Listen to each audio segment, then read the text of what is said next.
Gotta get this one going. Let's hope it doesn't come into the same issues it had yesterday.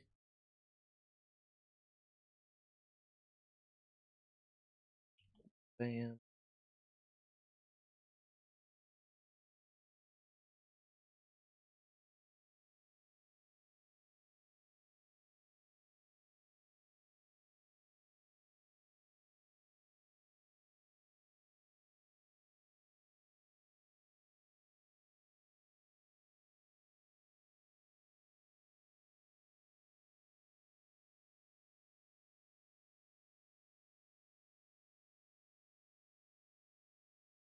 Okay.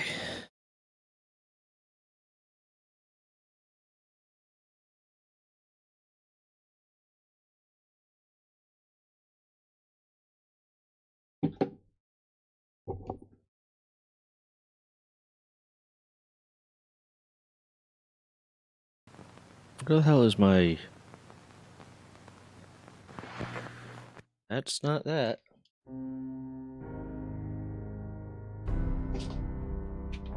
That. Also not that.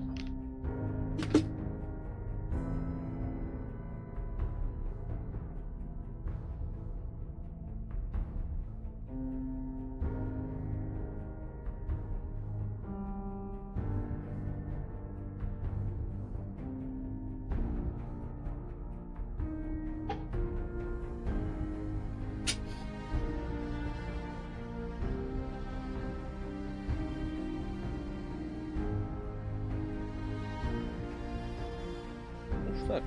Button fell off this.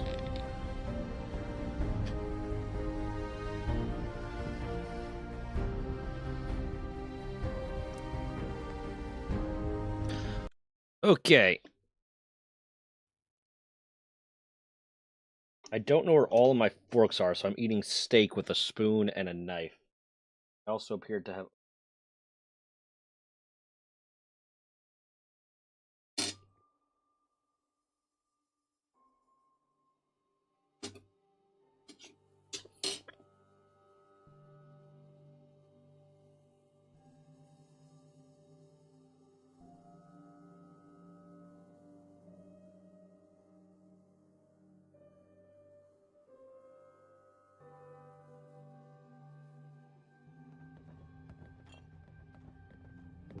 Why am I here?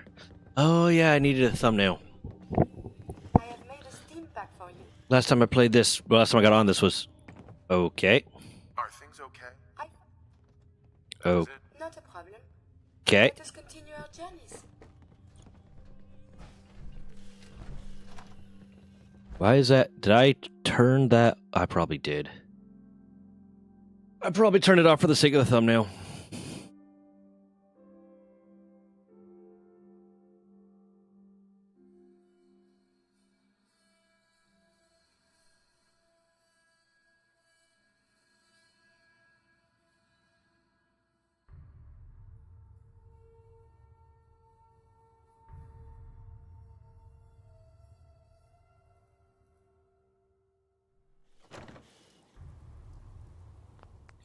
Let's see. Display. Crosshair on, dialog on. Oh, there. HUD opacity is at 0. That'll do it. There you go. That's better. Okay, I'm going to be trying to progress a little bit more of the sim settlement stuff today because I'm liking that. And I do what I want. Hold on. Where am I? I need to listen to Jake's private frequency. That's how I unlock the next thing. I don't know what the coolest cat is. Is that... Hold on. Let me see if that is a sim settlements quest, because I don't know why it would be selected.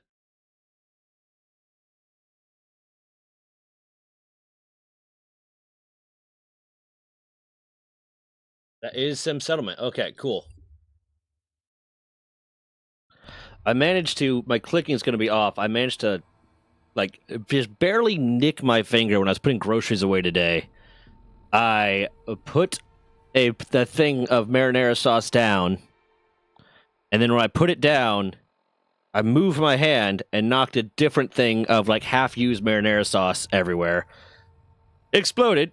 Went to clean it up. Somehow nicked my hand. Didn't realize it because my hand was still a little bit covered in marinara sauce from cleaning it.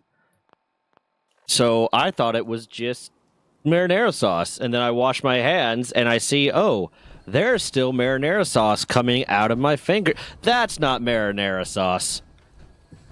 Lo and behold, found out I cut my finger again. Not too bad, just like the tiniest nick right at the tip, so it's bleeding a lot. Find and speak with... Okay. So it's going to be the Left Field Diner, which means I think Left Field Diner is technically in Diamond City.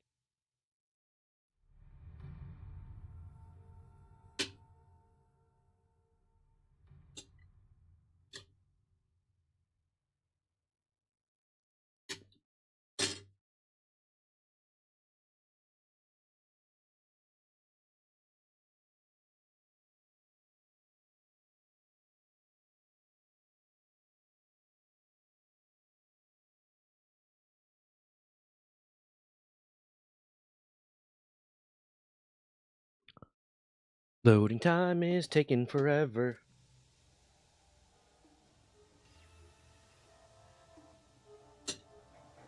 Oh.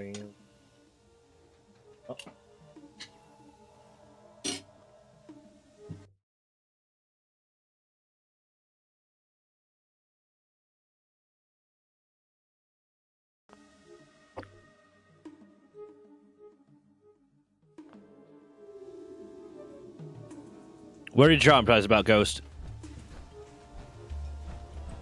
Hey there, stranger. Hold up a minute. Haven't seen you in the bleachers yet. We like to greet newcomers, you know. You got business down here?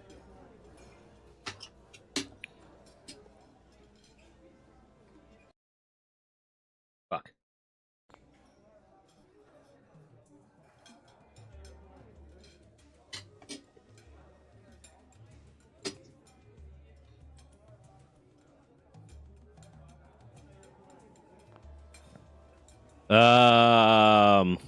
Yeah, I suppose I got time. If nothing else, I can find out why you're down here. What's I up? want to know why your scarf is purple and untextured. You've been given a Diamond City story cheat holotape. Use it at various parts of the quest when bugs arise or when you want to skip some tasks or all of them. The options will only appear at the appropriate times during quests. So they know when there's problems and issues with the quest, and they say, fuck it. Cheat. Let's say about it. Maybe she has insights to the other locals. What do you sell? Me? Well, the only stuff I sell is power armor to the sheriff. Sometimes I'll hire extra hands to help me with some errands, but not often.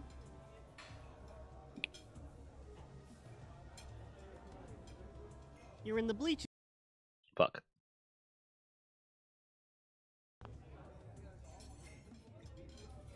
Yeah, I'd say we don't talk about that. We're not going to talk about that in chat. District of Diamond City. From the diner to the sheriff's department, this is our home, work, family, and security. I work at home, which makes me the unofficial greeter for this place. We're kind of leery of strangers, so it's my job to give them the third degree. DP owns the diner, Barbara owns the greenhouse. Your teddy bear earrings are really intimidating, that's for sure. Well, she's the sheriff. Nothing today? Rock on. Bro, you barely even gave me the third degree. You just kind of asked me why I'm here. So many textures are fucked up.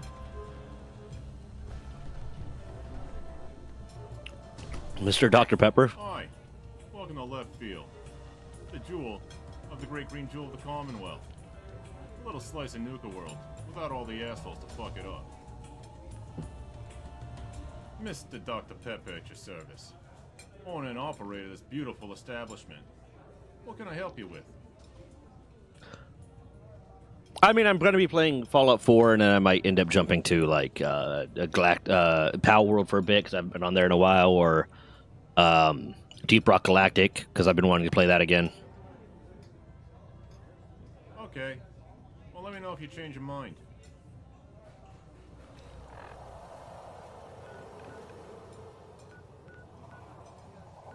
Okay, so apparently I did not need to be in the Left Field Diner. That was just the teleport point it gave to me. It wants me in Diamond City. Okay. Well, I didn't need to be there anyways, with all the fucked up textures.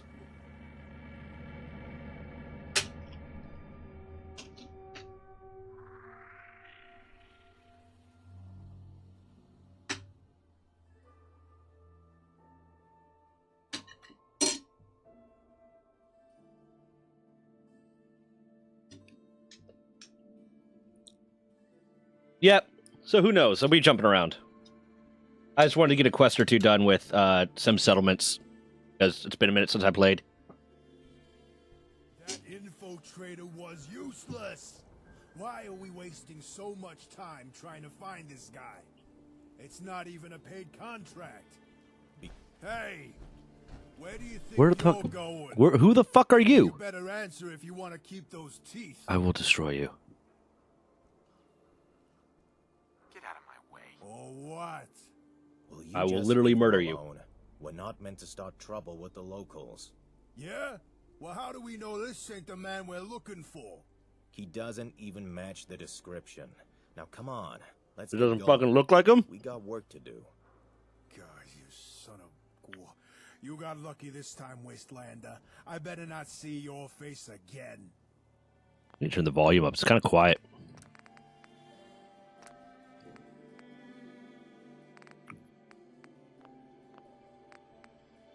How did you just get 300 channel points randomly? I don't know, man. You just kind of did? Okay, it wants me to go here now? What the fuck? Oh, the Ron's office.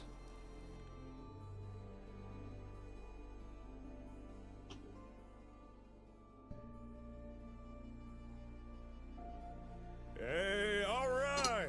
Another new client. Don't be shy now. No need to stay in the waiting room. Come sit your hipself down. Okay. How about some pie?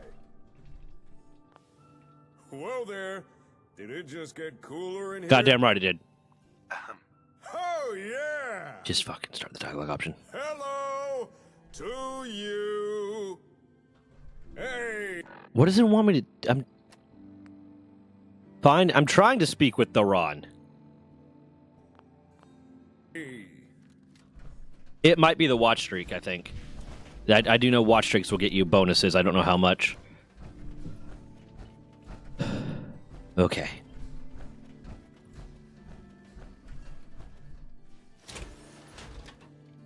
Hey, you know, if you ever want to hang out at the dugout sometime, Do I have to sit down and talk to him? Is that what this is? That's what I'm thinking it is.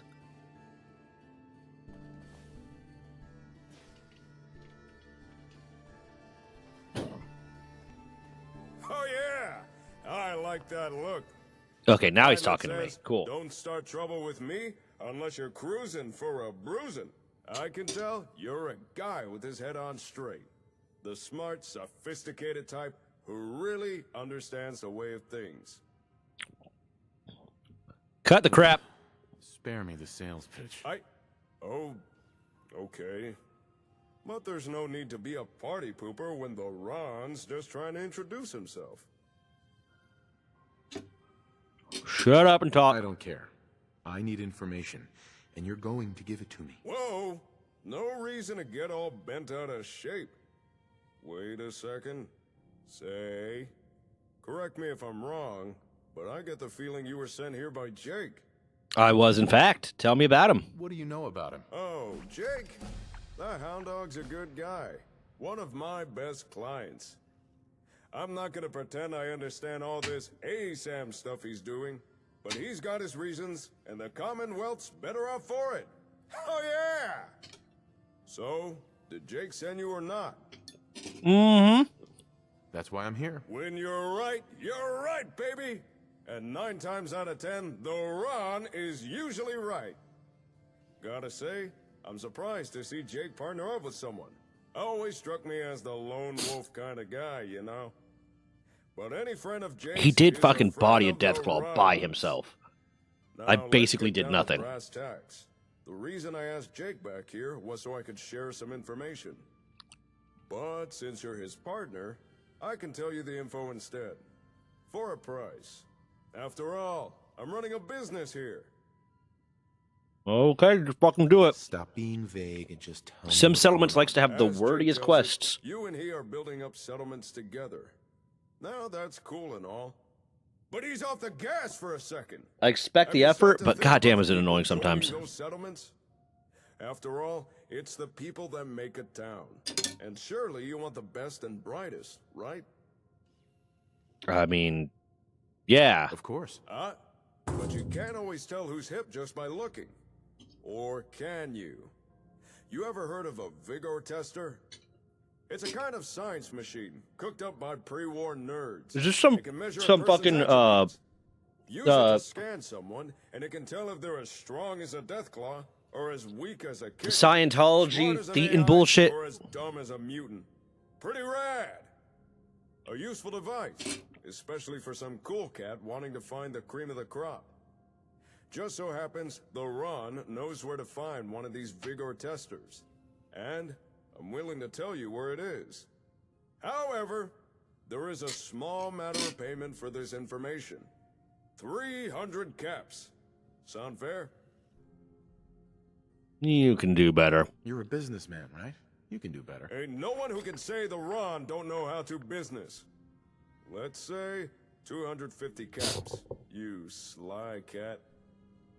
Is that the Less. best you can do? Oh, you'll believe me, Oh, try. bleeding. It does. 200 This doesn't caps. cost you anything. No less. Okay. Sure. Here you go. Oh, yeah. First things first, take this folder. That's all the info the Ron could dig up on the vigor tester.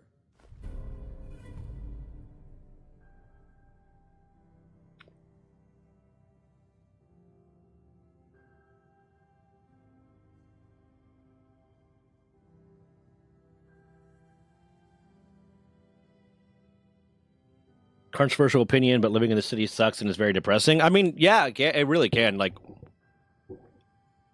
I grew up in small towns and lived most of my adult life in cities. Of some permutation or another. Like, I lived in South Florida. I lived in a city for a while. And that was big. There are advantages to living in cities. But like my ideal, and this would require me to have, fuck you levels of money to pull it off. But my ideal living situation would be owning 50 acres of land, like 30 minutes at most away from a city, and having my house in the middle of that land, so that I would be able to go do city things whenever I wanted, but not have to like live in the city. Because there's advantages to living in cities. There's things I like about living in cities. There's always something to do. Because I grew up in a small town and there was not shit to do, ever. But living in a city, there's oftentimes a lot of stuff to do. And it's nice. It's nice being able to just kind of go do things. I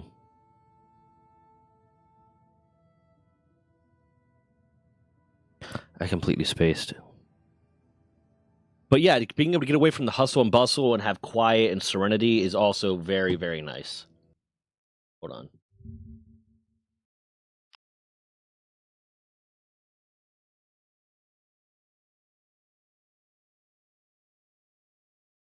But I got so used to just the city thing that like it's weird for me going back home to as small of a town as my hometown is, because there is nothing to do there. If you want to go to the mall, it's a 30-minute drive to get to the mall, and it's like 2 towns over. So I like a good mix. I like a very low-end city or a very high-end town, I guess.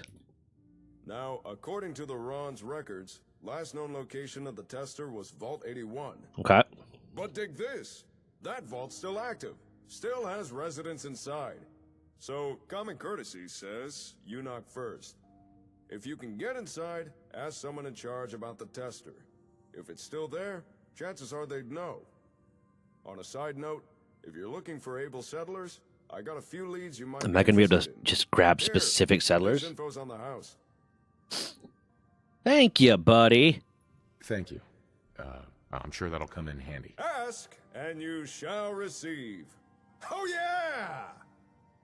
Since it appears Jake is busy, I suggest pursuing the vigor tester yourself. Okay. If you don't know where Vault Why is this 81 such a talkative quest? It's near the old Chestnut Hillock Reservoir.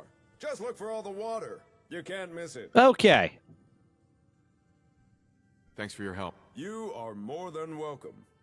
And remember, if you got information to buy or information to sell, then you come see the coolest cat in the Commonwealth. The Ron! I could just lie to him. I could just make shit up. Say it's valid information when it's not. Like where I'm at, it's very depressing, like I thought of things. Okay. Think about that, and plus I think I get seasonal depression. Seasonal depression is really bad. This time of year is bad for everybody. But no, it's not worth it to start a bad habit that's potentially detrimental to your life because you're upset, or you're feeling bad, or you're feeling down. Don't do that.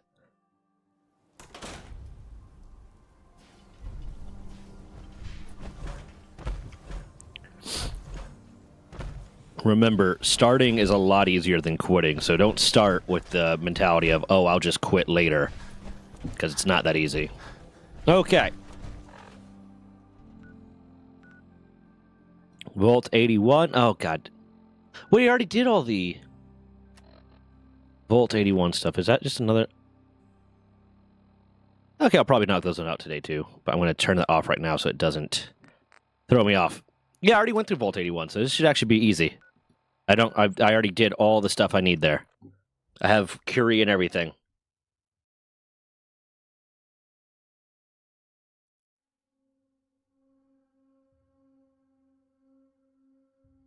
What the fuck? These textures, man, I don't know what I need to fix, and I don't want to go through the process. I keep saying I'm going to at some point. I don't want to go through the troubleshooting process to figure it out.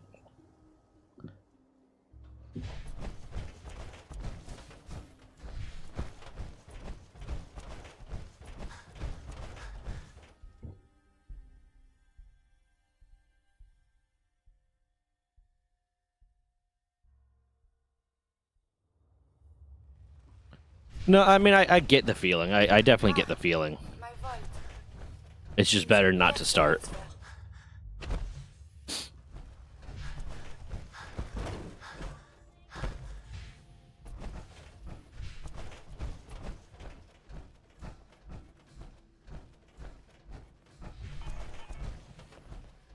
You should be flattered. Not everyone gets a personal welcome from the Overseer herself. Normally, that's my job. I don't give a fuck. Overseer, huh? I suppose someone needs to be in charge.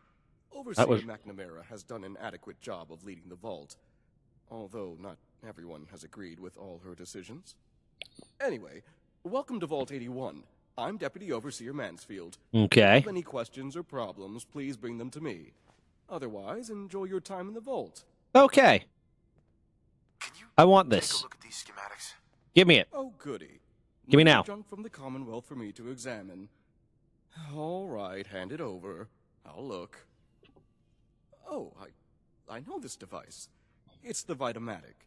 The Vault's previous physician used it all the time. What happened to the previous physician? After Forsyth took over, he deemed the device too hazardous. What happened to the About previous combustible physician? Tumors or some such. This is a vault. You should all be safe. Is that why you're here? For the Vitamatic? If so, I'm Did the afraid I'll Vitamatic have to disappoint kill him? you. Even if we no longer use the device, it's a rare piece of technology. And despite all you've done for us, I will explode your I head. can't just hand it over to you. What if I made it worth your while? Ever since we opened the vault, our safety has been of chief concern. Getting right to it. Okay, We send cool. out security patrols. But recently, one such patrol has yet to report in. She's not yet overdue, but still. Oh, I bet it's his girlfriend or his wife. A mercenary Or crew just the was guy sent he's to the simping for area real she sent hard. to scout, and they've caused trouble for us. He's simping for this before. girl real hard. What I'd ask is that you find our wayward patrol and bring her safely back to the Can vault. do. Wait. Why are you so worried about her? Because the individual sent on Oh, this patrol is sister. Got it. my sister. Don't get me wrong, she's more than capable of fending for herself, but as an older brother, I worry. That's fair. Do you know where I can Good find brother. Yes, Her patrol Unless it's route creepy. between here and Forest Grove Marsh, I watched the so she's Fallout most show. likely still there. None But of y'all with fuckers the get weird. mercenaries recently claiming that area, she may be in trouble. Hopefully I'm just worrying over nothing. But if you decide to do this, I'd advise caution. Let's Don't go. worry, I'll find her. No, good. Once you've found We're her, Mr. talking. Patrol, report back to me and the Vitamatic is yours. Good luck. Neat. Yeah, True Plus is almost summer. I should be better soon. Do you have any tips to not get into bad habits and feel better? I mean, the best tip to not get into bad habits is to not start bad habits. Just recognize that it's harder to get out of, and it's harder to escape from a bad habit than it is to get into. But when it comes to feeling better, like just especially with seasonal repression stuff, it's give yourself things to look forward to. Things that, like, even when you're feeling down, like, okay, this is coming up in a day or two, or this is coming up later today, or this is coming up next week, that you can enjoy and look forward to, so that you kind of always have that hope, I guess, of the next thing happening. And then just develop healthy habits that make you feel better. I like the gym. One of the things I like about the gym, it's the best therapy for me. Like, I go to therapy. I go to therapy regularly. And it helps. Therapy helps because, you know, I'll get to talking. It's someone that I can talk to and start talking about stuff without any fear of judgment, without, like, I don't really personally know the guy all that well aside from our therapy sessions. So I don't really, truly give a shit what he thinks about me. And a lot of times it's just a matter of he'll ask questions and I'll get to talking about something and I won't have come to any realization myself, and he won't give me a realization. He won't tell me things, but I will get to talking about these things. And because I'm talking about them, I kind of start working out in my head. So that helps, but it's like, but the best, like, daily therapy, the best thing that I do that just makes me feel better on a regular basis is for me, the gym. But it didn't take away that one, so I'm gonna have to do this a long way. But yeah, it's one of those things where just find the things that make you that you can enjoy during the day, that give you a little bit of light and happiness in your life, that make you feel a little bit better, and avoid the things that make you feel worse.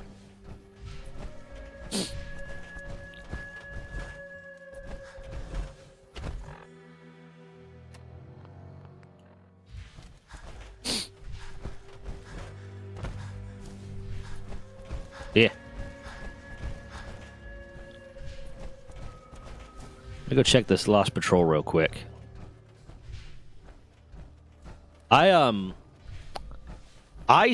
started therapy when I was still in the military. I was kind of mandated to go. Like, they weren't really allowed to tell me I had to go to therapy, but it felt very much as a, yeah, you're going to therapy thing.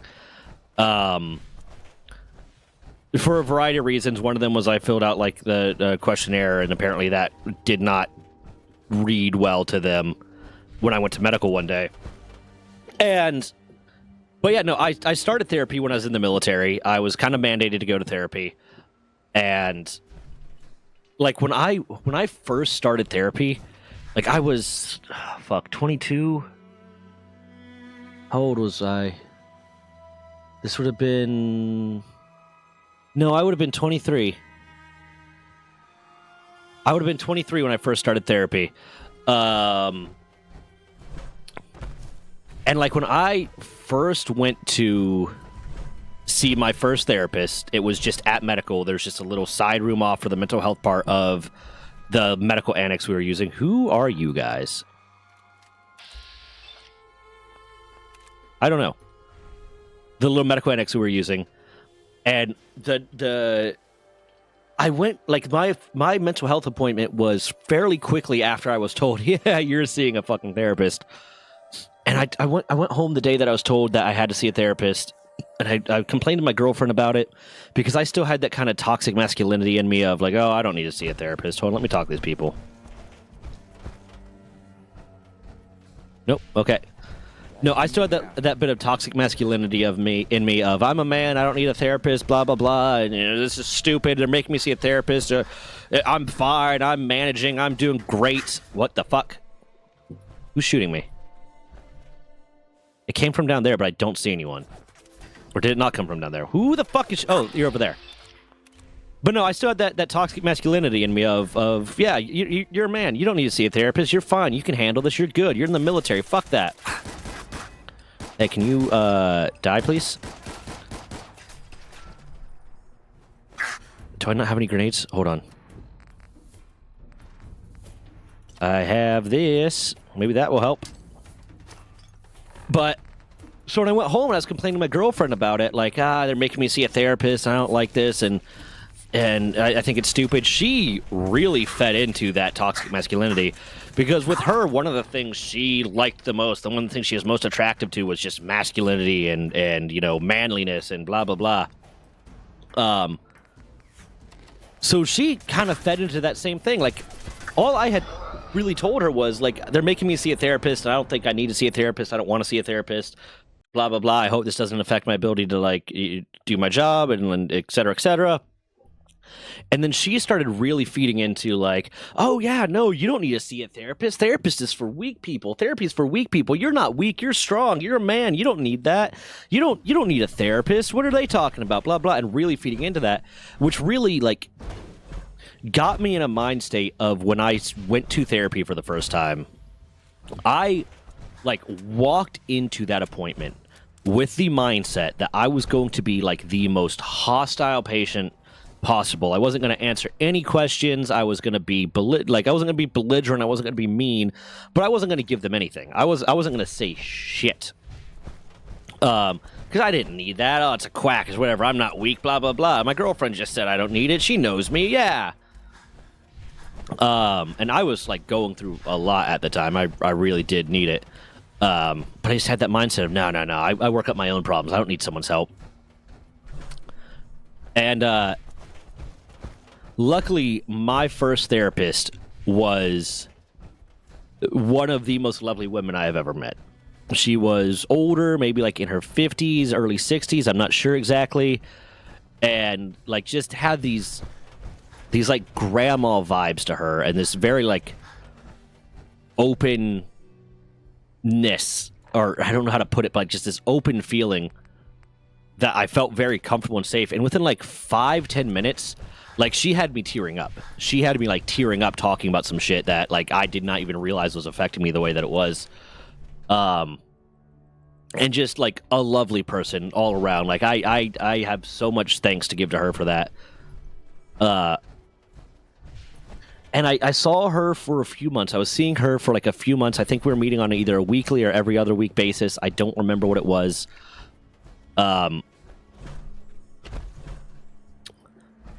And after a few months, she tells me, I go into an appointment, and she tells me, it's like, okay, well, we're going to need you to get you scheduled over at this different facility or with a different therapist. Hey, can you stand still? Can you fucking stand still? Or with a different therapist because I'm retiring from like government work. I'm going into private practice, but unfortunately, since you're still in the military, you have to see someone that is provided by the military. You can't see private practice.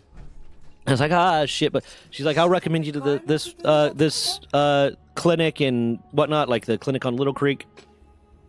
And we'll get you set up there. And don't worry, like he'll have all my notes. He'll have all the information that you've given me, so it won't be like starting fresh. You'll be fine. You can just continue from like where we left off. I was like, okay, cool. And with her, I had gone from like having this very negative mentality about the concept of therapy because you know I was a 23-year-old kid basically and didn't know what I was doing and had like toxic masculinity and had all this stuff fed into me about how I didn't need that and it was for weakness and blah blah blah.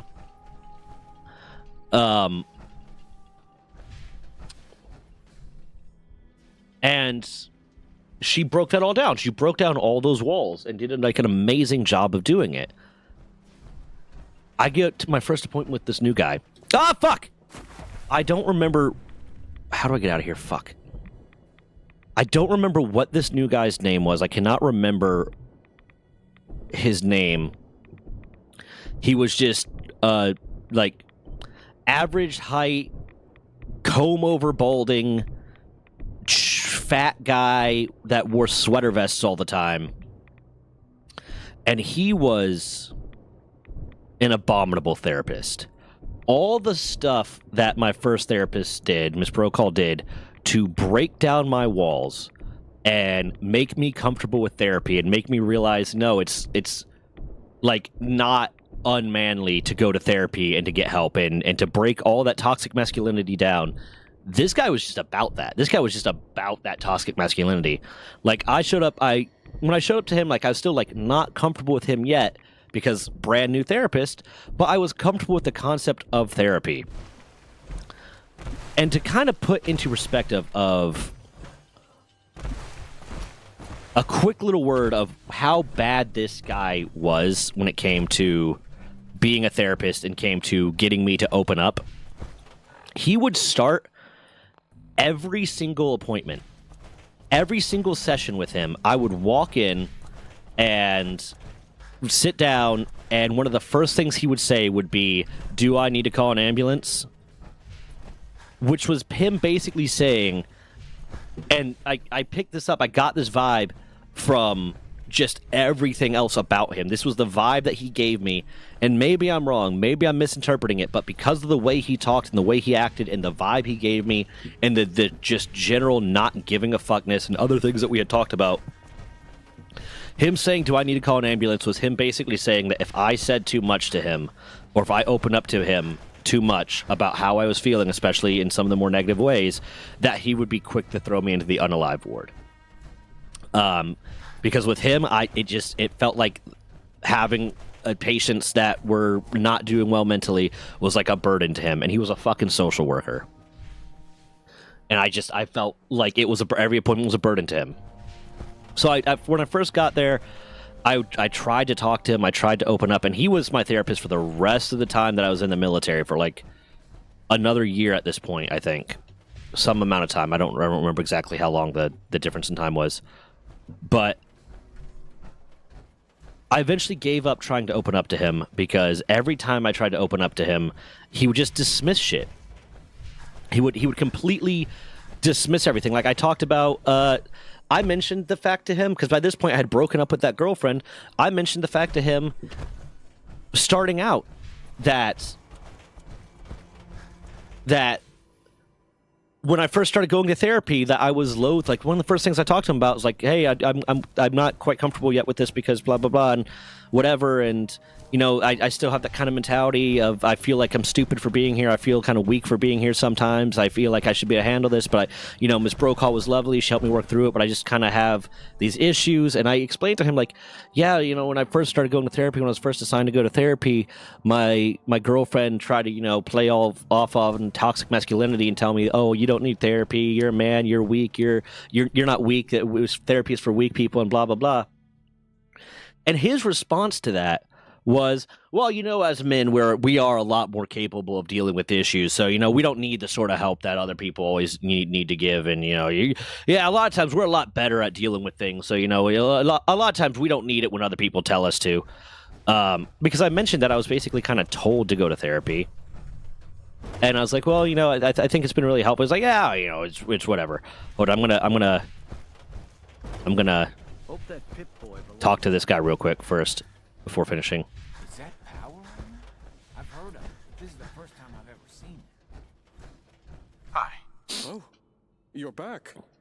Yep. But I can't help but notice there's not a certain someone with Dead. you. What happened to the patrol? They're dead. I'm sorry. You're serious, aren't you? When she failed to report in, I knew something was wrong. Mm-hmm. But give me my payment. As requested. Now what about my pay? I suppose I shouldn't be surprised by your Yep. attitude. I gotta find my son, and instead of finding my son, I'm busy building settlements. But fuck you. Despite the circumstances, you did as much as you could. I and the rest of the vault are grateful for your assistance. The I don't care. Vitalytic is yours.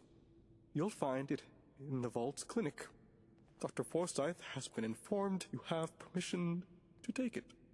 Now, you'll have to excuse me. I need to update the vault's records. Yep, your sister's dead. Let everyone know. Announce it. Throw a party. Fuck you. Where's the Vitomatic? How's that power armor working out for you? It's great. Don't touch it.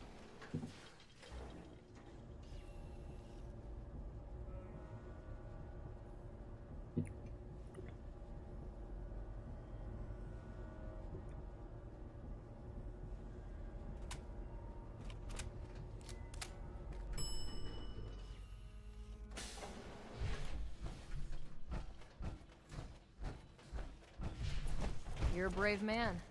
I wish we could say we handled it ourselves. Doot. Fuck, that's not the one I wanted to do. How do I put my weapon away? R.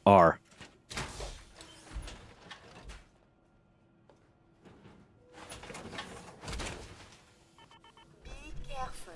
If the shielding on the reactor... Thank you. This is mine now. Go. hazardous to your This is mine now. Am I just going to rip it off? Oh, no. Just lightly pull it off. I thought I was going to rip the whole thing down. I really appreciate the fact that they did some neat work there for a fucking mod that's free. Equip the Vitomatic and fire at people to learn about their abilities when used on setters will reveal even more useful information. Neat! Gotta report back to Jake. But no, and I would still, like, occasionally try to open up to him about stuff. Like, talk to my fucking therapist about the shit that's going on in my day and in my life. Because, like, I needed that to open up to, especially because me and my girlfriend broke up, and I didn't want to talk to my friends about it, because a lot of the military mentality a lot of times is, a lot of people have the mentality that mental health is, having mental health issues is a weakness, and will tell you, just man up, just deal with it, just it's not that big a deal, stop being a wussy, blah, blah, blah. So I couldn't really talk to any of them about it. I didn't want to talk to my family about it because I didn't want to worry any of them about the the stuff that was going through my head. Why is... Because it just... Do I still have to... Hold on. I can't believe someone hasn't tried to steal it yet. I'm sorry, but I'm busy right now. Okay. Come back later. But I didn't want to talk to my family about, what was going on because I didn't want to worry them. So he was the person that, like, it was his job to help me. It was his job to help me work through these things and help me find a way to feel okay. And I brought up once my boss at the time, I put one video out about her, about how garbage she was once things started getting really bad with her. And, like, I was trying to use, like, language and actual, like, emotional health language and emotional intelligence to explain why I was feeling a certain way and why I was stressed and why these things were causing me all these different stress and what I was worried about and blah, blah, blah. And I'd complain about my boss and he'd be like, sounds like a bitch, some women. And it would turn into this very, like, misogynistic rant about how women suck. And it's like, that's not what we're here for. That's not why I'm talking to you about this. I'm trying to, like, get help emotionally, and now you're just turning it into, women suck, sometimes you just got to deal with that and blah, blah, blah, yeah. And nothing about how to emotionally deal with that, no, like, guidance there, no help, no leading me to self-revelation, nothing. So it got to the point with him that, like, I stopped even trying. Like, I was going through a lot of stuff at the time. Like, my career was ending. I joined the military with the intention that I was going to do 20 years in the military. I was going to serve my country, do 20 years in the military, and, retire out of the military and blah, blah, blah, or maybe die in the military. I was okay with all of that. And I was told, due to reasons beyond my control, that career was ending. Something I did not want to happen was happening. My career was ending. The entire plan I had for my life was being... shoved to the side, and there was nothing I could do about it. Is this the alien cave? I'll go on this one later. Was being shoved to the side, and there's nothing I can do about it. And there was a lot of, like, feelings I was trying to work out and figure out for myself, and places where I could have used help to kind of navigate through that, and that was this man's job. And every single one, he'd be like, sometimes life throws you a curveball, and you just got to deal with it. But you're a man, you got this, you're strong, you can handle it, and blah blah blah blah blah blah. Just in that, and what it eventually turned into would be even when I would try to open up to him, if I wasn't driving so much of the conversation, if I wasn't actively pushing and talking, or if I was kind of had a pause where I didn't know what to talk about, my appointments with him, my sessions with him were scheduled for an hour. And I usually scheduled them around like 11. What would end up happening is he would, at some point, like the entire time we were in session, he would be looking at his watch. And at first I was like, when I first picked up on that, I was like, okay, he's just making sure we don't go over time so that he's not too late for the next person and not too late for that. But like, I also realized his lunch break's probably right after that. Later I realized his lunch break's probably after this. But he'd always be looking at his watch, and then like, if I wasn't actively talking about something, if I wasn't driving all the conversation, he would give no guidance, he would give nothing. He would just kind of listen and provide nothing, and then be very dismissive of everything that I said. If I didn't actually actively drive it, at some point, this dude would just be like, well, it's, say my appointment was at 11. I said it's 11:15 now. How about you go, you leave early, you take a long lunch, and, if anyone calls, I'll tell them you were here for the full hour, and blah, blah, blah. So it would just turn into, after a while, I got so demoralized of even trying to talk to him, and just thought that I was going to constantly be dismissed and my feelings and thoughts devalued, that I kind of just, I would show up, and he'd say, so what do you want to talk about today? I was like, I don't really got anything to talk about. I don't got anything to talk about. Because it hits a lot less, and it feels a lot less worse to say I have nothing to talk about than to try to talk about the things that are bothering me and on my mind and that I care about, and then just have them disregarded and dismissed. So it was just easier for me. Hell yeah! What the fuck? And emotionally better for me to just not try to talk to him about anything, and then it just turned into, yep, I'd show up for 5-10 minutes, 15 maybe, we'd talk about whatever was going on in the world, like, oh, did you watch this show, did you see this game? I didn't play sports, or I didn't watch sports, I didn't really care, but whatever. And then, okay, well, take a long lunch and go. Meanwhile, because they put me on at the time they put me on, they tried to put me on trazodone because I had a mixture of things. I had sleep issues, I was dealing with anxiety, depression, what I realized later was like PTSD, really severe OCD, and like strong paranoia. So they had me on a few different medications, and they started with like trazodone. This will help with the sleep, and this will help with the depression. And this is going away from him, whatever the fuck his name was, I can't remember, to my psychiatrist that they also signed me because I needed someone to prescribe me these medications. And this dude, I remember his name. I'm not going to say his name because I don't want it to potentially be a slandering charge or have to deal with whatever that is. I'm not going to say his name. I remember his name. But this guy, my psychiatrist, when you start taking like a mental health medication like Zoloft or trazodone or these ones that are meant to like help balance you out emotionally, they take time to work. They take, like, you'll even walk into, like, at least this particular psych office, when you walked into the waiting room, there would be signs that say, please remember that these medications can take, up to 6 weeks to fully take effect, and make sure to use them consistently. Don't skip doses, don't skip days, if you don't feel like it's working yet, just wait it out and hopefully it'll work. And after this time, then if it's not working, please talk to your psychiatrist and blah blah blah. And I also had an appointment with this guy like every other week while they were getting my medication right. So I would go into appointments. He would give me a medication, and it was the weirdest mix of sometimes he'd be really on to like, no, take this medication, and I'd say no, I really don't like the way this one's making me feel. It makes me feel awful. Because he put me on trazodone. The trazodone was like, okay, this will work as a mood stabilizer, and it will help you like sleep better because you're having sleep issues, and blah blah blah, and it'll help all this. Every time I took the trazodone, I would have nightmares. I would have night terrors. I would have sleep paralysis. I did not like it. It made me feel awful. It made me feel scared. I hated that. And when I go in for that one, and I actively tell him I don't want to take this one anymore, I go into an appointment to tell this guy I don't want to take this one anymore. Like this makes me have nightmares. This makes me, my sleep is worse. I'm having sleep paralysis. He's like, well, are you getting to sleep on it? I was like, yeah, eventually, like, I fall asleep on this better than, like, if I weren't taking it, but the feeling leading up to it is awful. It's terrible. I hate it. Like, I'm scared to go to sleep because of this medication.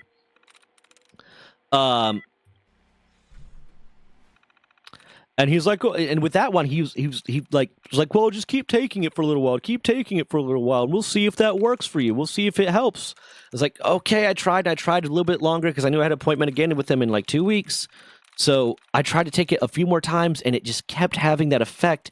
And it was so bad that I had to go in like the second time after that and say, hey, this is not working for me. I am falling asleep. Yes, you are right. I am falling asleep. But every step up to falling asleep is like awful. I feel awful. I get sleep paralysis. I get nightmares. Like, I am falling asleep more, and easier. But I am feeling terrible the whole time.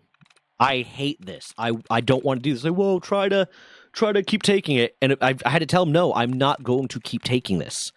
You need to prescribe me something else that works better, because this is not it. This is awful. And had a fight with him on that. Meanwhile, he'd put me on a few different ones for like the depression and the anxiety and all this different stuff. And the OCD, and I would walk, and he's like, okay. And again, these things are supposed to take like 6 weeks to take effect. They're supposed to take 6 weeks to be fully in your system and fully working. And I'd walk in 2 weeks later, and he's like, well, how are you feeling? I was like, I'm not really feeling that much better. Like, I'm feeling a little bit. It's kind of working, but I'm not. It's not helping all the way yet. It's like, okay, well, we'll give you something else. We'll change something else. So I was on this like cycle of him constantly changing these medications that take time to take effect, and using me like I was a fucking guinea pig to figure out which one was going to work without actually giving any of the medication time to work. And I just got on this cycle of like not wanting to talk to my fucking therapists, or not wanting to like talk to him, not my psychiatrist, about like how I was feeling about these medications, because the constant like jumping around of medications was making me feel that much worse. So I eventually was just like, yep, this is working just fine. This one is working just fine, because I realized I needed to wait for it to take effect and wait for it to have time to start working, or it wasn't going to work, and I wasn't going to like tell him, yeah, it's not quite working yet, and have him switch to something else and be on this like constant months-long cycle of trying to figure out what's working without giving any of the medication any time to work. And it screwed me up so much that between these two, and also this, I remember very clearly a conversation I had with this fucker where I was talking about my sense of paranoia and how I was really anxious a lot of times. 1 second.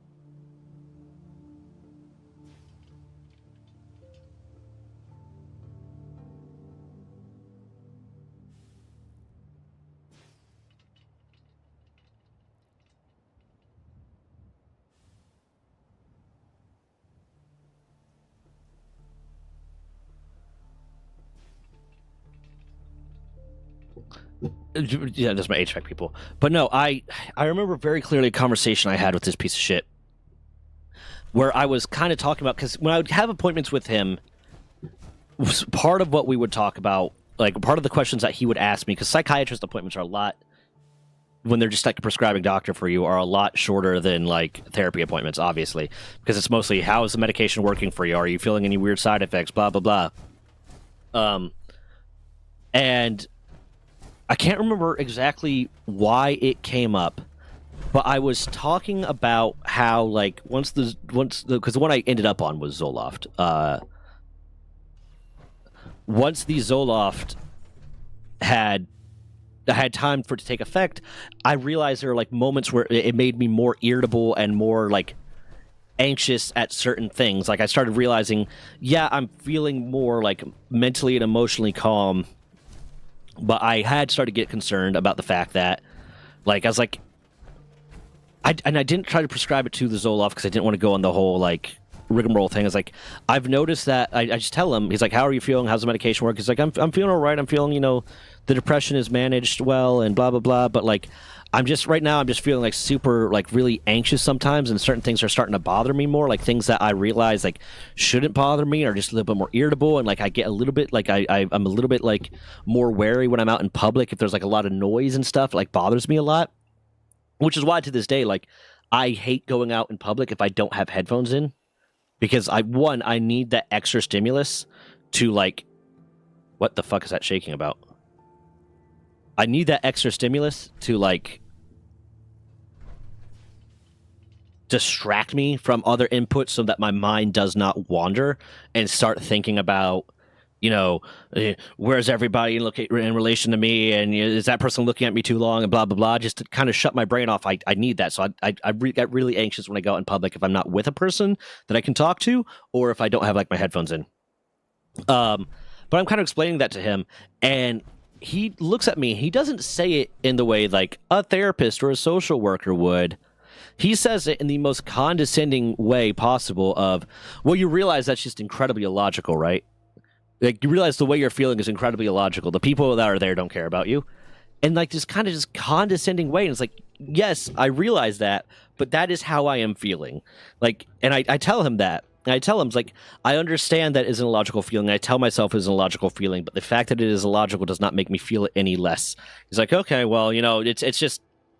I don't think you should be going down those thought processes, and I don't think you should be when you're feeling that way, just realize that it's an illogical way to feel. I'm like, yes, thank you so much. You're right. You know what people with depression should do? Just try to be happy. God, fucking idiots. Like it was such this stupid. But because of like him and because of the therapist I had, my second therapist, when I got out of the military, I wasn't allowed to see the military therapist anymore. I wasn't allowed to see the military psychiatrist anymore, which I was fucking happy about.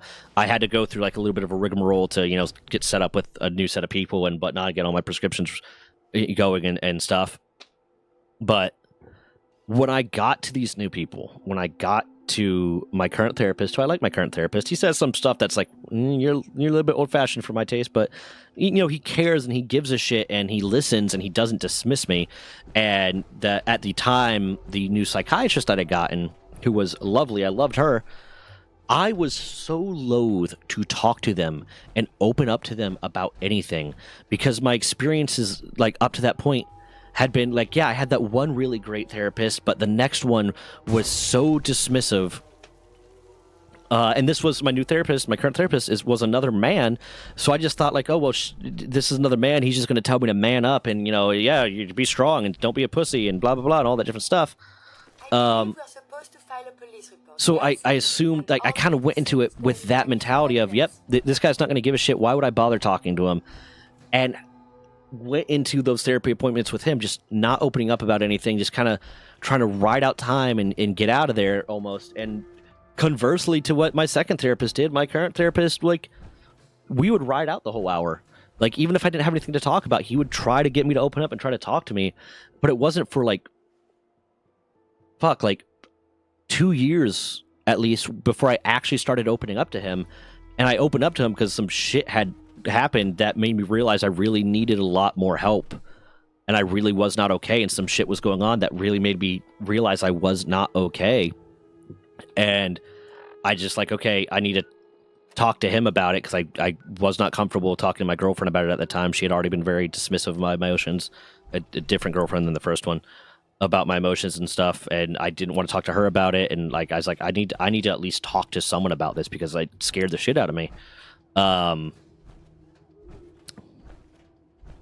And I started talking to him about it, and he genuinely gave a shit and genuinely cared. And like I realized, okay, I can actually talk to this guy, and I can actually open up to this guy. And my psychiatrist, when I was talking about like, yeah, this medication's not working, she didn't condescend to me. She didn't talk down to me. At this point, I was like, you know, kind of like really good at communicating my emotions and how I thought about stuff, and had the emotional intelligence to figure it out. So like when I would talk about this and I'd be like, okay, well, I did research on this and blah blah, and do you think this would work for me? She'd be like, yeah, we can try that, and this is that, and you know, I think you have a good head on your shoulders about this, so if you want to try this, then I will support you through it, and we'll make how it works. And she gave me like her private cell phone number, so that like if I started having anything bad happening, like I could call her as in like an emergency thing and be like, oh shit, something's wrong, I need help, kind of thing. And such a lovely woman. But I can't help but wonder, and it bothers me. It really bothers me, because like, how much further along would I have gotten with my therapy, and how much quicker would I have gotten like to where I'm at right now with my therapy, and where would I be at right now with my therapy and my mental health if I had never had that second therapist, and I had never had that second psychiatrist, and like if I had just gone from my first one to my current one, and had them able to help me and actually give a damn, and not put me in this state where I was like, I was loath to open up to a therapist and loath to talk about my mental health, and thought that I was going to be degraded by my mental health therapist or my mental health professionals, because the mentality of the mental health professionals in the military seems to sometimes mimic the mentality of the military itself. Which, after I started going to therapy, this was a while after I'd started going to therapy, and I was still in the military. And just because it was that time of year for trainings and stuff, we had an all hands training about unalive awareness and prevention and whatnot, and recognizing signs of depression in your shipmates and preventing this and blah blah blah. Because you have all these regular trainings all the time. And after the training was over, after the PowerPoint was done, I had shipmates, people that like, you know, I thought I was close to, I thought would give a damn, I thought would care about me. And none of them knew that I was in therapy, because I didn't want to open up about that. I didn't want to tell any of the people that I worked with and any of the people I served with that I was going to therapy, that I wasn't handling things well, that I wasn't okay. I didn't want to tell them that. I was ashamed.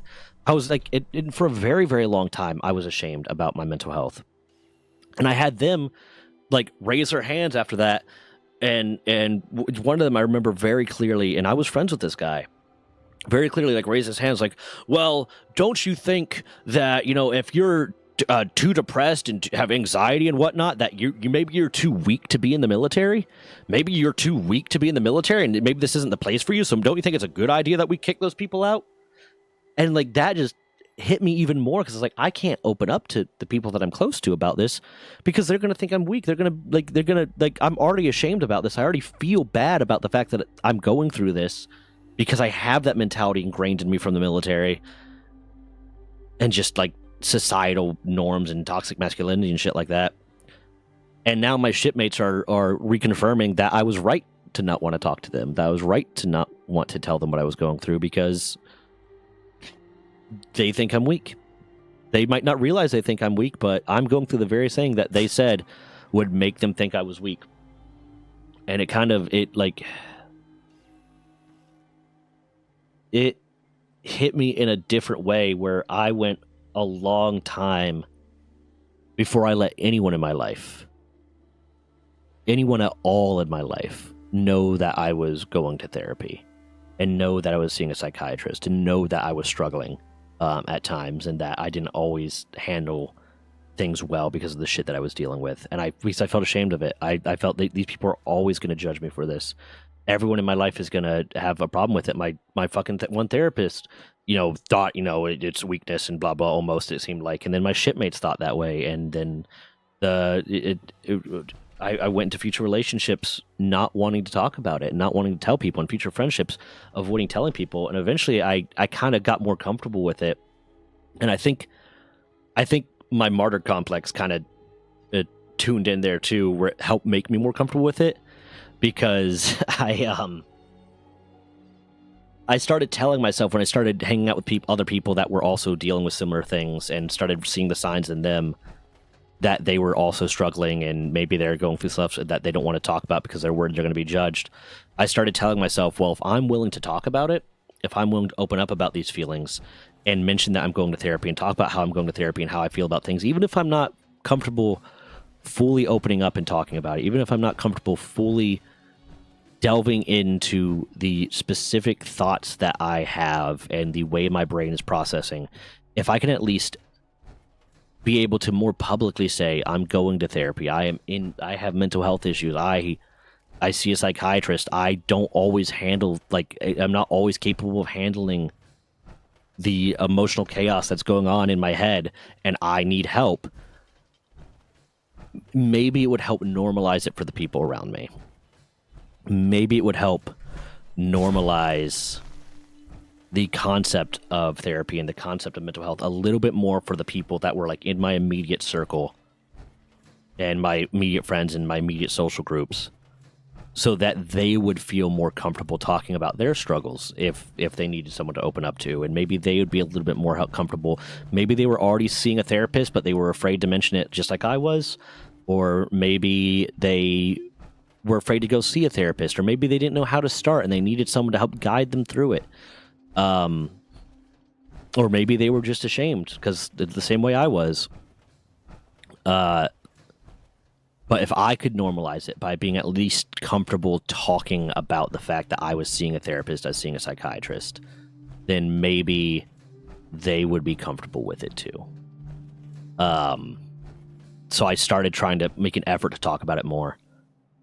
And at least be more willing to publicly admit and publicly, not announce, but not hide the fact that I see a therapist and I see a psychiatrist. And, I sometimes struggle with my mental health. I struggle very frequently with my mental health, but it's not something to be ashamed of. Even if, there's still a part of me that feels that way sometimes and feels like I failed, that it's perfectly okay to struggle with that and get help. So that's kind of that was my martyr complex carried me through to the point where I was able to more publicly talk about it and admit it to my friends and talk to people in my life that, yeah, I see a therapist. Where did that all start? Oh yeah, that started with you, Ghost, asking if I had any tips on how to deal with seasonal depression better. Yeah, that. There you go. Yep. Anyways.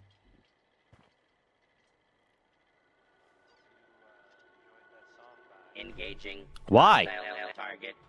Don't mind the robot. It won't hurt you. Or at least, I don't think it will. I found it slumped in a corner in the Vault-Tec building. Figure I'd repair it. Let it give me a hand bringing back all the stuff we found. Please contact an authorized repair representative immediately. I didn't quite get around to fixing its vocal processor. Maybe later. Right now we've got more important stuff to be getting on with. How'd things go with the Ron? You have anything interesting for us? Yes, he did. I can look at people and know everything about them. I'm like, what's her name? Ragdoll from My Hero Academia? Yeah, Ragdoll. Take a look. Hey, I've seen one of these before. It's a vigor tester, right? Lets you measure a person's qualities. How'd they make her so tiny? One I used was the size of a whole cabinet. Hey, hold still. Well, you suck. Okay. Well, according to this thing, you're nothing but a big bag of... Am I just a big bag of muscle? Hold on. What were my stats again? Yeah, I'm basic. Well, I'm smart too. Fuck you. I got 8 intelligence. Go fuck yourself.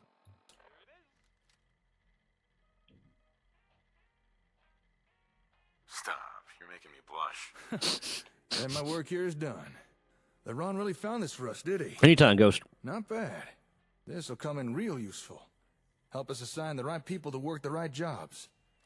Here, you should keep hold of this. I think you'll put it to better use than me. Yeah, I mean, it is mine. I did find it. How were things here while I Okay. was gone? Well, as you can see, I've been busy.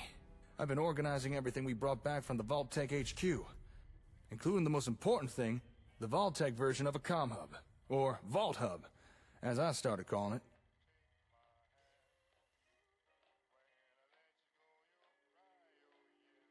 Cool name. Thanks. That was not what I meant to thought press. so, too.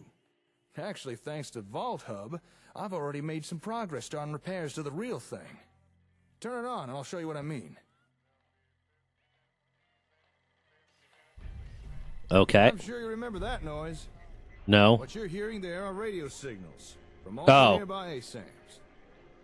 Turns out that's how the sensors and the hub connect with each other. Okay. Kind of obvious when you think about it. Don't know how I didn't realize sooner. Makes sense. Now, if you listen carefully, you can probably tell something ain't right. Seems Vault-Tec had problems with their hub's receiver module. It can't establish a stable connection.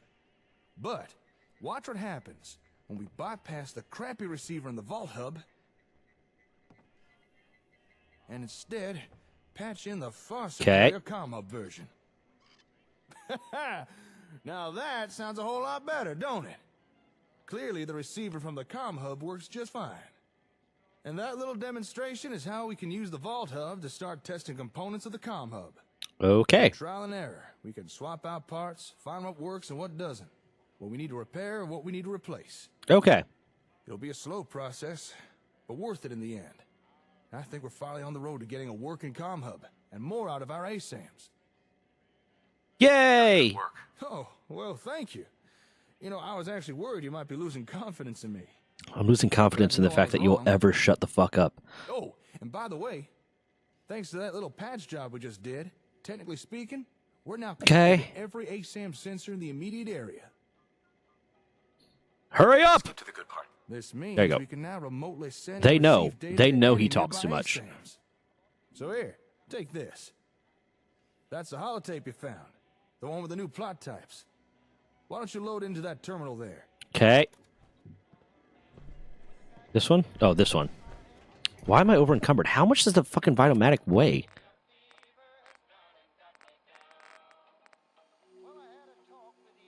Oh, I was just close to over encumbered to begin with. Okay.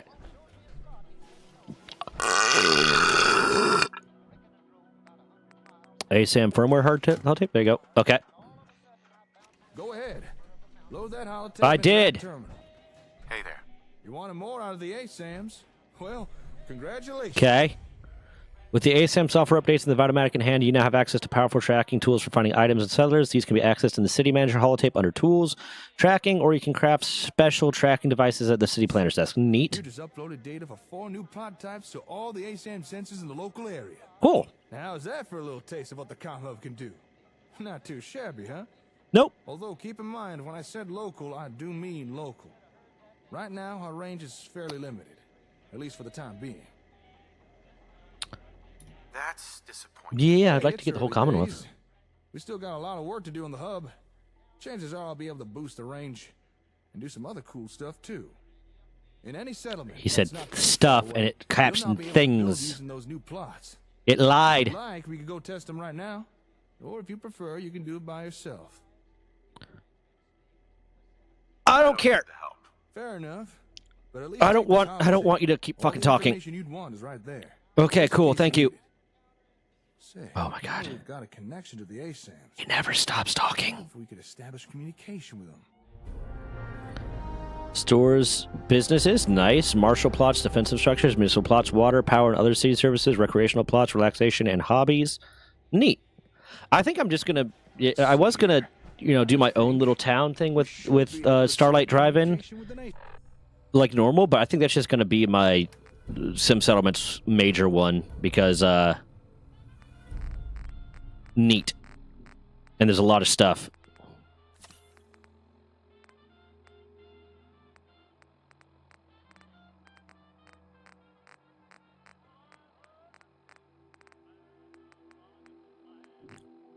Do I have any alcohol? Not one that's going to increase my strength, apparently. I don't have any buff out. It's not going to help. That's not going to help.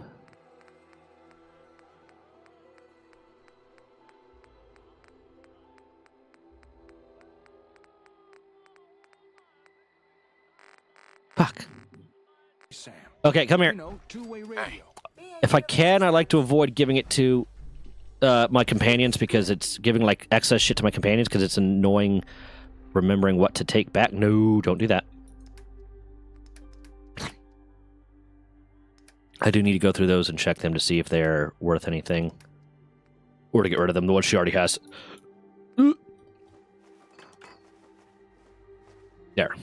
That's enough. Let's head back to Sanctuary Hills. Check something over here real quick.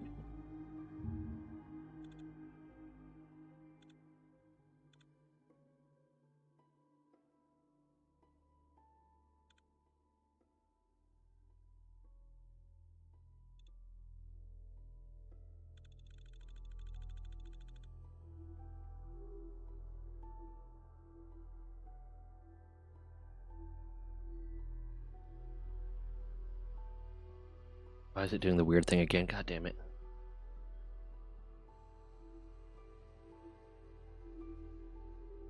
Where are you? Where's the right one? There you are. Gonna do the weird thing again? Okay, no, good. In addition to generating caps, the settlement clinics provide medical services and recovery time for settlers with diseases. Check with the shopkeeper for disease cures, which can be traded to settlers to cure some common diseases immediately. I don't care. Hold on. Whoops. I should be able to make another steam pack soon. Trade. Giving me a present? I want this. Bam. Transfer, store all junk. That freed up some space. I needed to... That's right, I needed to get to... I think it was Cap Collector I needed to upgrade before I can actually build the shops that I wanted to build. That's right, because I need to get to level 20 before I can even do the... But I can get to level... this right now. Hold on. This is why I need to stop not playing for so long so I could remember what I've been doing. Nope. Why did I do Chemist? Why would I do Chemist?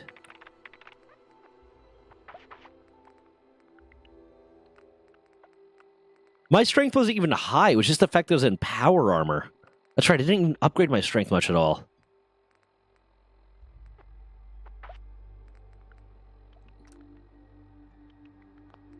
Hold on, bam. I've been using a non-automatic rifle, mostly. Or at least a lot. I've been using this guy a lot.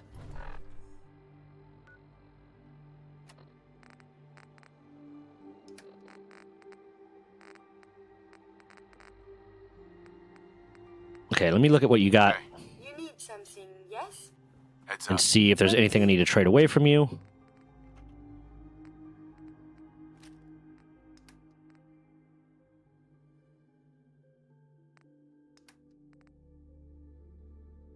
Nine millimeter parabellum. I don't have any 9mm parabellum stuff. That's also 9mm parabellum. 4.6 by 30.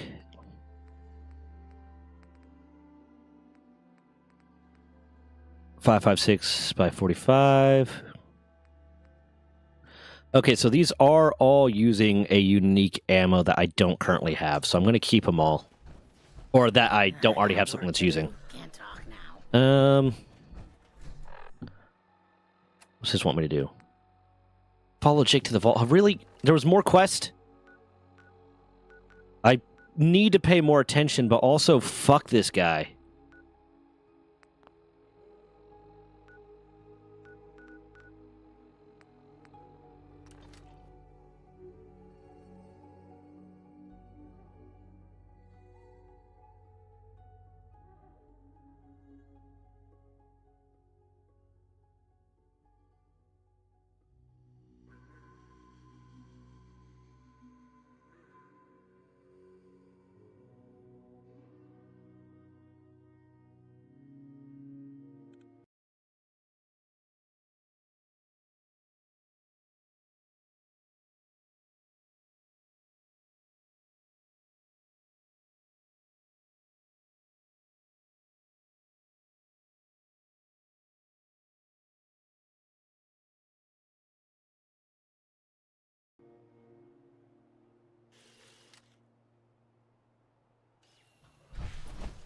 Okay.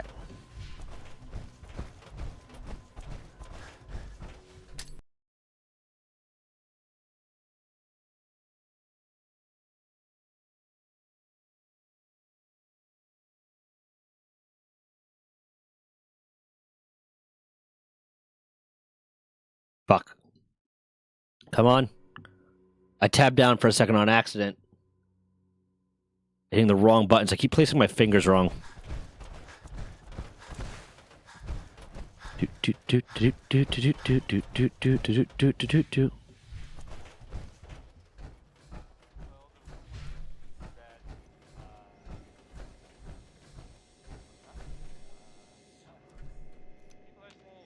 Excuse me. Hey, ready to try and get this radio working?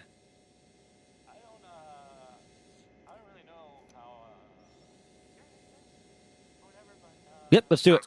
All right. I've patched in the parts we need, but I think we're gonna need more power for this. Oh so my I'm God. gonna head down to Plutonium Well, boost its output a little. Whilst I'm doing that, it'd be really helpful if you could try tuning in the hub for me. Sure. I can do that. Great. Just sit yourself down at the vault hub. Keep turning the frequency knob until you get a clear signal. Neat. Just sit back and wait for my return. Okay, won't be long. And the radio. God damn it.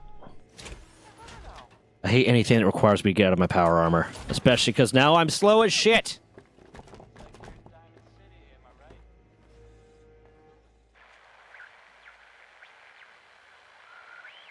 Tune up? Can we not do that each time, please? Tune up? That is not getting any better. Why? Why? What is the purpose of this?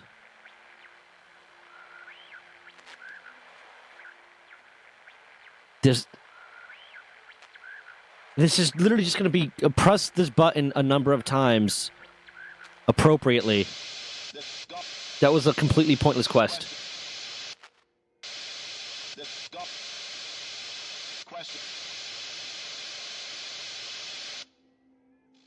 Hello? This is Golf Romeo 1.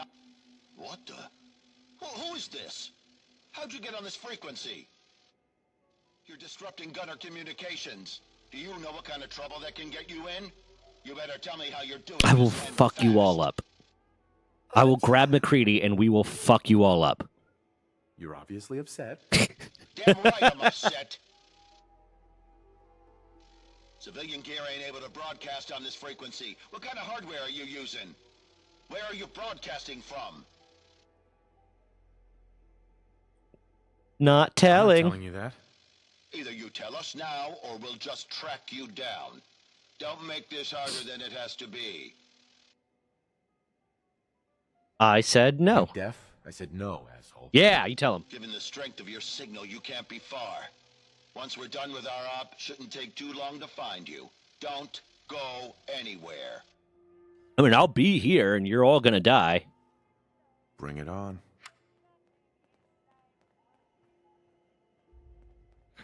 Slick! I got back as fast as I could. Yeah, you did this, man. This was your fault. My name's also not Slick, it's Mr. Entertainment. Get your shit together.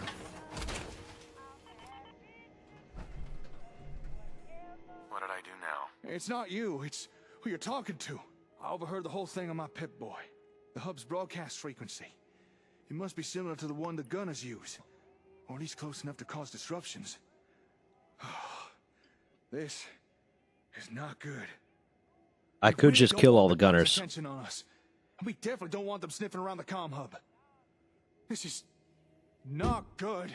I got it, I got it. What's the big deal? The gunners are a mercenary group. Guns for hire.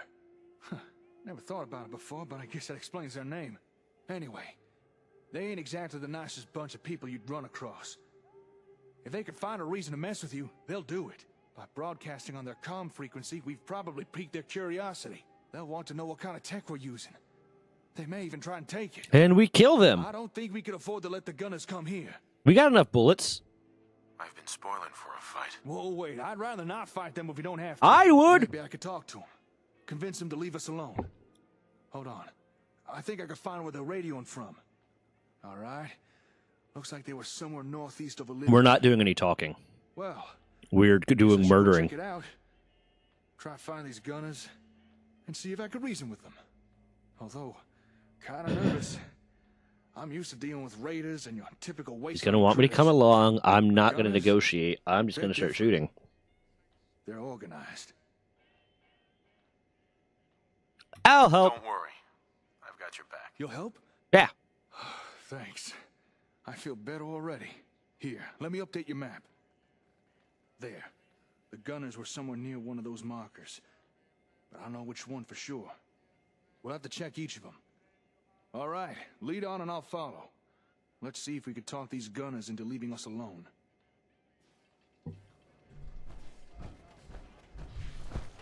They're over here. Oh, they're real far away. Let me ammo up real quick if you don't mind, buddy, old pal, a friend of mine. I need to buy some things. 'Cause I only have a handful of bullets.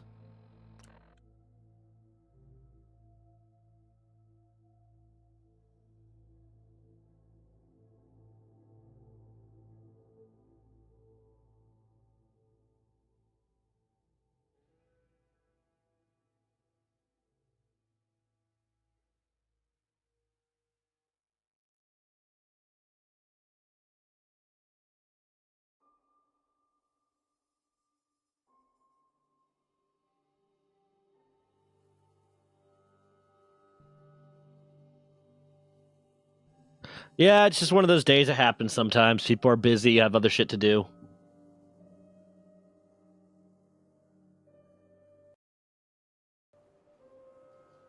Is what it is.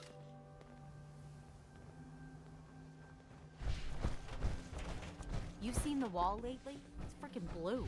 What? You got a staring problem? Hold on. Okay. I think I might have accidentally just thrown something. I'm gonna have to wait till morning again. Yay, love it. Open during the day. Diamond City Surplus. Open 24 hours. I know Venom usually shows up around like 5, 6 p.m. my time. And other people just whatever free time they have.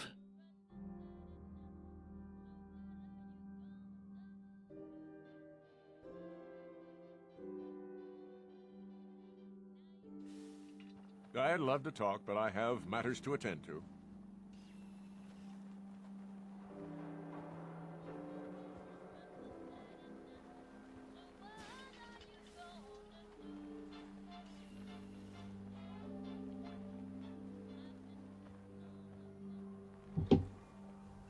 Okay.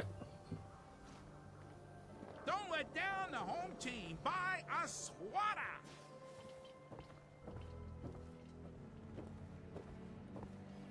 You need protection.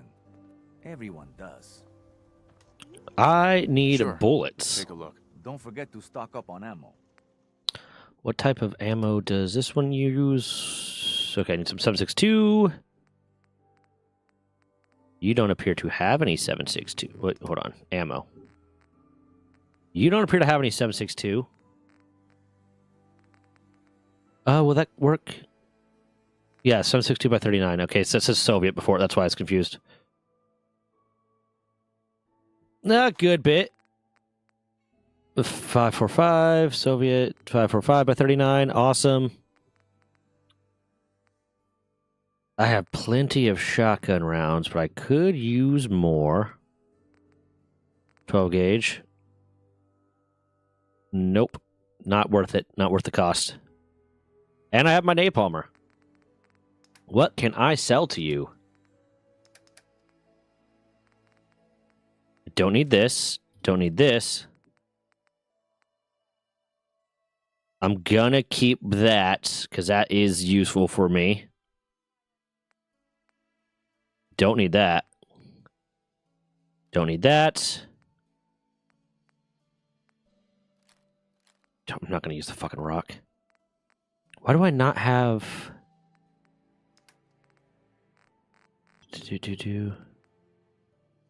No.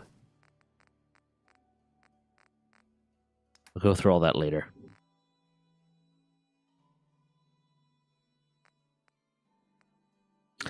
I'm not good at fuck.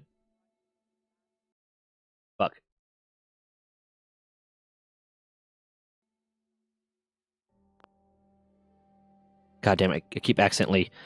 I have it set to windowed mode, but when I like windowed full screen, but when I move too fast with my mouse, it will go over to another screen.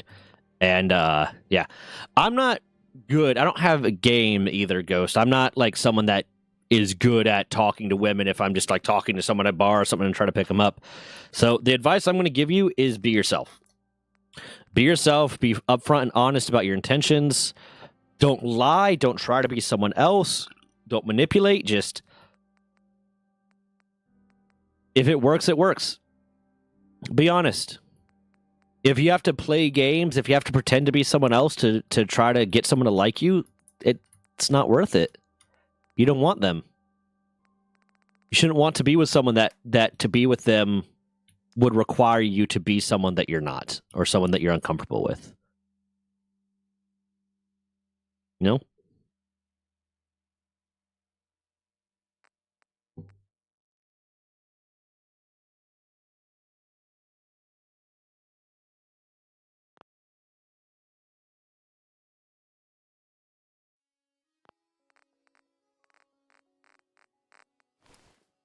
What the fuck did I just do? Didn't mean to do that. I pressed the wrong button. I pressed the wrong button. I do want to sell this, though.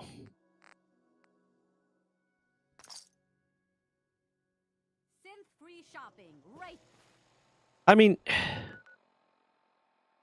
ultimately, like I can't really like give any practical advice on that, because it's every relationship I've ever been in has started organically.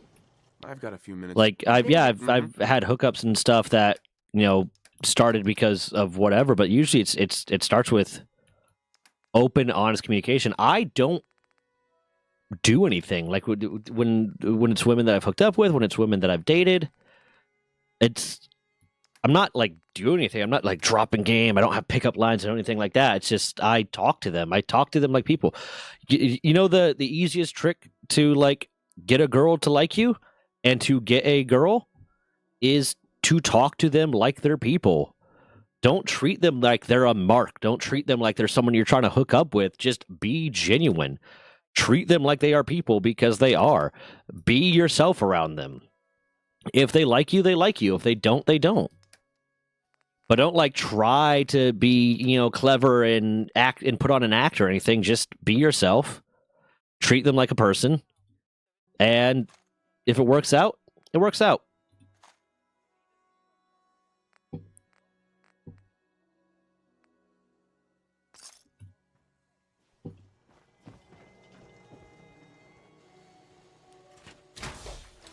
Yeah, I mean, it's just part of life, man. Need some custom hardware? We got a free work. Be friends with them. If there's a girl that you like, try to be friends with her. And hopefully it develops into something more. And sometimes it never will. There's some people will just never. There's nothing you could do to make them attracted to you. There's nothing you could do to make them into you. They're gonna like you or they're not gonna like you. And that's the thing, is no one owes you being attracted to you. No one owes you a relationship. No one owes you any of that. Like you get guys like that'll complain like, "Oh my God, she put me in the friend zone," and she's your friend. Be happy you have her as a friend. And yeah, sometimes it sucks when there's a girl that you have romantic feelings for, and you get friend zoned. But ultimately, what the friend zone is you. And there are times when like the friend zone is legitimately like, "Hey, I don't want to risk ruining the relationship." I've also put women in the friend zone before because I was like, I don't think I like you. I don't think the relationship would work out, and I don't want to lose our friendship when the relationship doesn't work out. But ultimately, like it's just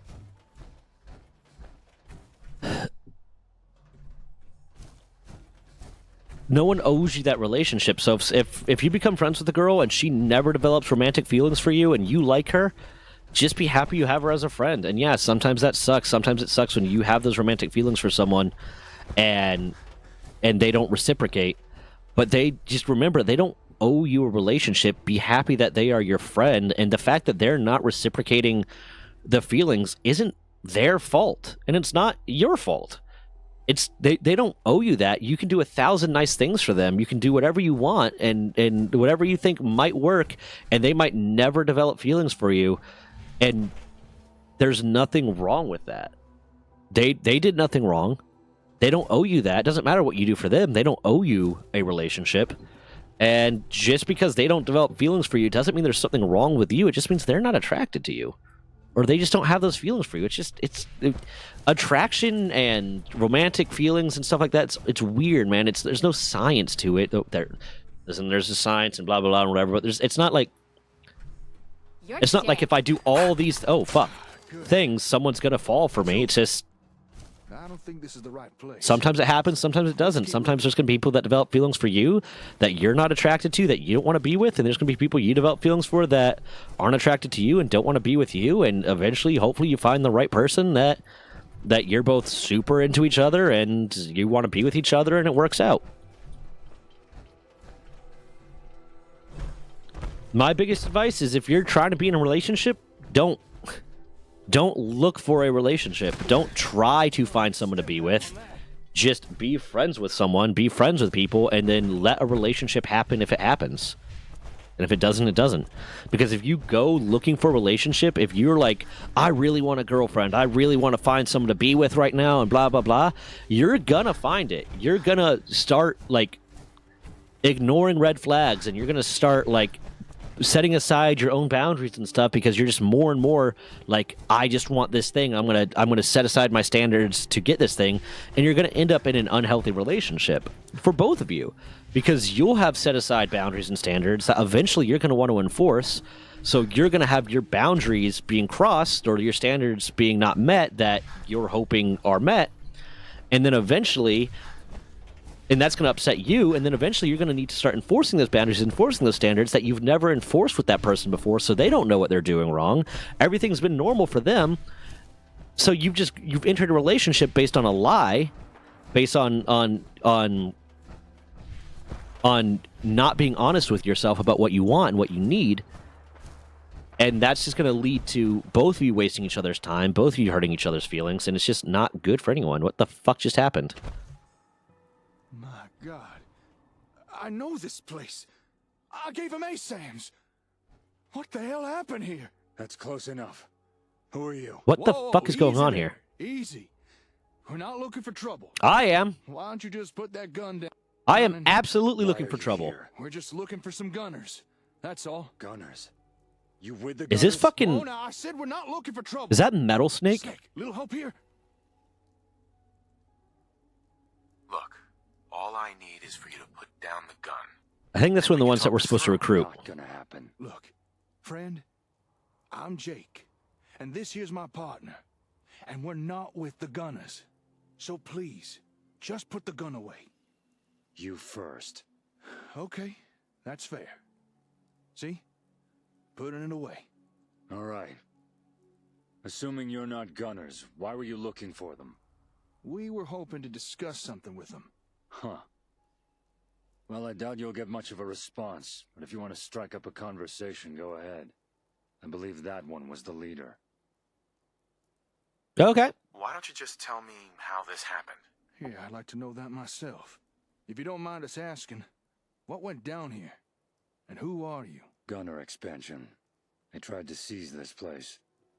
Fuck 'em. Locals resisted. Maybe even fought back. You can see the results for yourself.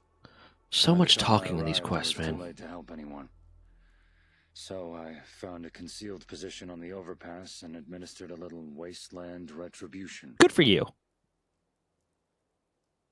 Sounds like justice to me. A bullet through the head is a quick death. Justice would have been slower. Fair. Still haven't told us who you are, or what you're doing here. I'm Aiden, and without sounding too melodramatic, I hunt down gunners. And on this squad's trail for a week. This is the 4th settlement they've hit. Go on. Gunners have been unusually active lately, laying claim to territory all over the Commonwealth. The settlement was just the latest conquest. Saying that, this place used to just be a solitary hut. I've no idea how they built up so damn fast. Sudden growth must have been what made them a target. Sudden growth? Oh no. Don't tell me the Gunners attacked this place because I gave them Yep, ASAMs. all your fault. The hell you talking about? All your fault. These little sensor things. Help people build stuff. I've been providing them the settlements for months now. How dare you? Huh.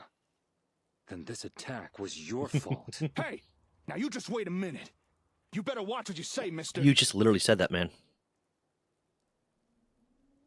Calm down, both of you. Whether it was intentional or not, you made them a target. You can't blame me for what the Gunners did. Folks deserve the opportunity to make a better life for themselves. You're right, you can't. And I don't appreciate some jumped-up vigilante accusing me of... Whoa, wait. You don't need to... Reinforcements. Hope you can fight. I can. Where the fuck? I mean, the thing is, don't try. Just be yourself. Just be yourself. And that being yourself should not require trying. Where the fuck is this guy? Did you hear something? Where the fuck are you guys? Oh, boy, howdy, that hurts.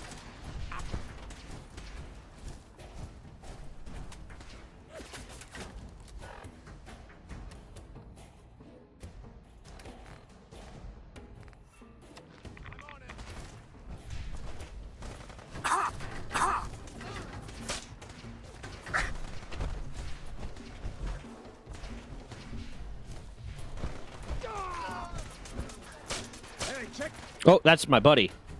Sorry, friendo. I just saw a body and I shot. You look like Snake Plissken.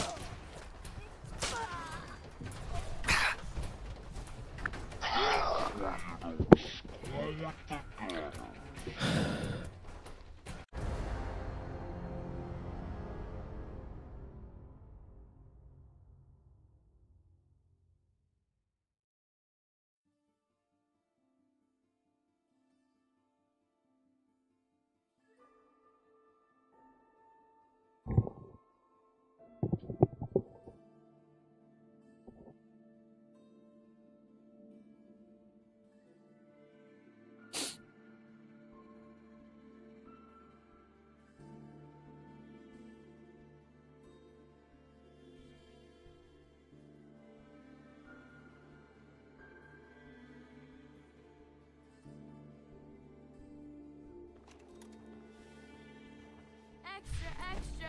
Is your neighbor really human? We have God damn it.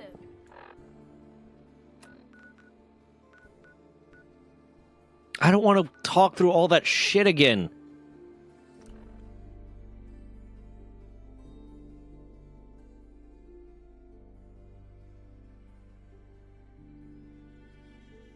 Okay, I'm gonna call this episode of Fallout here. I'm gonna switch to something else because I don't feel like all that dialogue again. I really don't.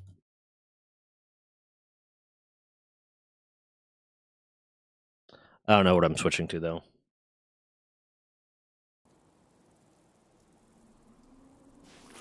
We appear to be under... Oh, Whoops. there you are.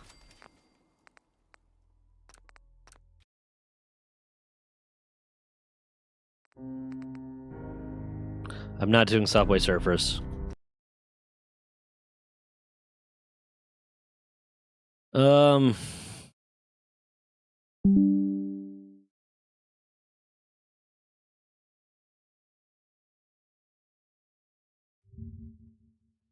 Why are you so obsessed with the idea of me playing Subway Surfers?